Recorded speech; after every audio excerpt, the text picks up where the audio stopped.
Hello বন্ধুরা, এই রান্নাটা কালকে বলেছিলাম দেখাবো, চিকেনের কালাভুনা। দেখুন কি কি শুকনো মশলা লাগছে।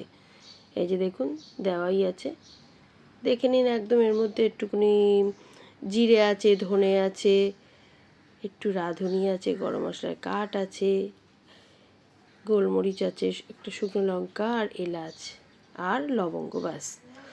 আচ্ছা, ভাজতে মানে ওটা ভাজাও হয়ে গেছে আমার, ওটা দেখালাম না। ভাজা মানে কুচানো হয়ে গেছে। এবারে কড়ার মধ্যে রিফাইন তেল দিয়ে আমি পেঁয়াজটা ভাজতে দিয়ে আমি এবারে কি করছি, অল্প আমি চা পাতা রস বের করে নিলাম, গরম করে জলটা লাল লাল বের করে নিলাম। এটাতে না কালারটা খুব সুন্দর আসে, বুঝেছেন?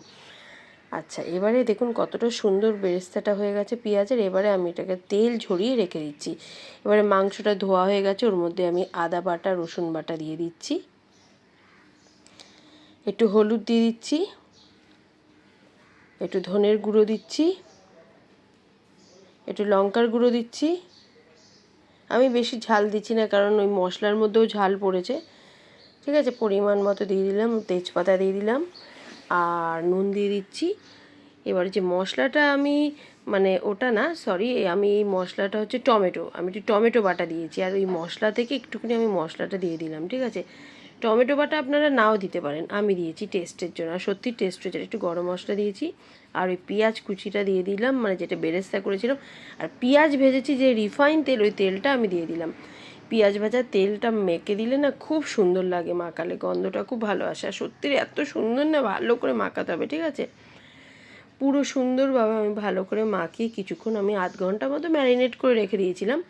ততক্ষণ আমি কি করব, আরও যা কাজ আছে করে নেব। এই যে দেখুন সুন্দরভাবে মাখাবেন, এক একটা হাতে নিয়ে নিয়ে আমি যেরকমভাবে মাখাচ্ছি এরকমভাবে মাখাবেন।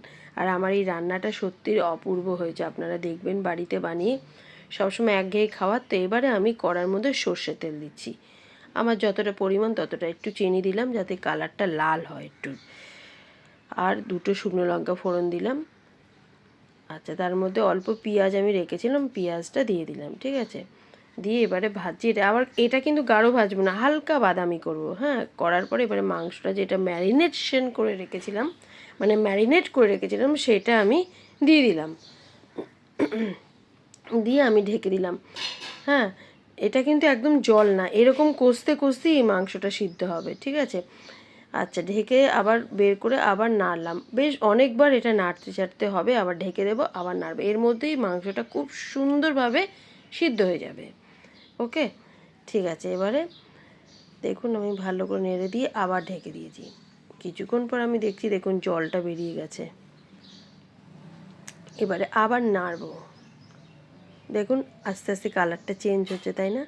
খুব সুন্দর লাগছে। আমার না বানাতেও খুব মজা হয়েছে, আর ভিডিওটা যে বানাচ্ছি এটাতে করতেও মজা হয়েছে। দেখুন আবার দেখুন ঢেকে আবার খুলে দিলাম, দেখুন অতটা মানে জলটা বেরিয়েছে। এবারে যে চা পাতাটার যে জলটা রেখেছিলাম ছেঁকে ওইটা দিয়ে দিলাম।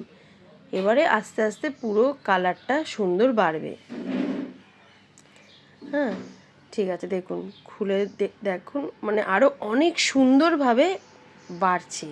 এবারে যে গুঁড়ো মশলাটা করেছি ওই গুঁড়ো মশলাটা দিয়ে দিলাম, দিয়ে ভালো করে নাড়তে হবে। হ্যাঁ, তেলও বেরিয়ে গেছে, দেখুন ফটফট ফটফট করছে, কতটা সুন্দর কালার হয়েছে দেখছেন? এত সুন্দর, যতটা দেখছেন তার থেকে বেশি কিন্তু কালার হয়েছে।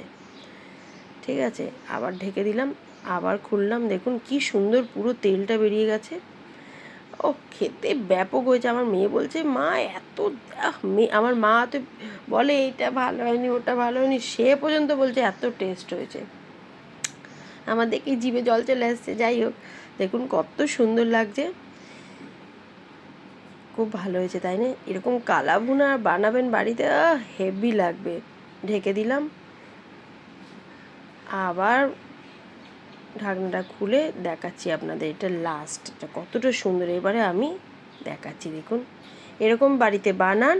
আর আমি এই রেসিপিটা কতটা সুন্দরভাবে আপনাদের বোঝাতে পারলাম আপনারা সেটা কমেন্টে জানাবেন। আর খুব টেস্ট হয়েছে, যে আর একটু তেলও দিতে পারেন, আমি বেশি তেল দিইনি। ঠিক আছে, এই পর্যন্ত, টাটা।